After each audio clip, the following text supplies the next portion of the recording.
All right, thanks, Chandler. Turning to a developing story this morning, a middle school student in Kershaw County now recovering after being hit by a car while leaving school Wednesday afternoon. The student was reportedly crossing the street leaving Leslie M. Stover Middle School when they were hit. The driver told officers he was going about 20 miles per hour on Smyrna Road when he, quote, saw the student run across the road and hit the side of his vehicle. The student was taken to the hospital to be evaluated.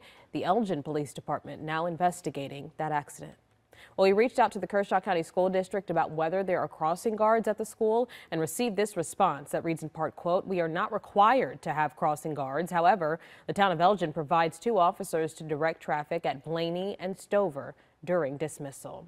Well, of course, this is a developing story. We'll provide any updates both on air and online at WISTV.com.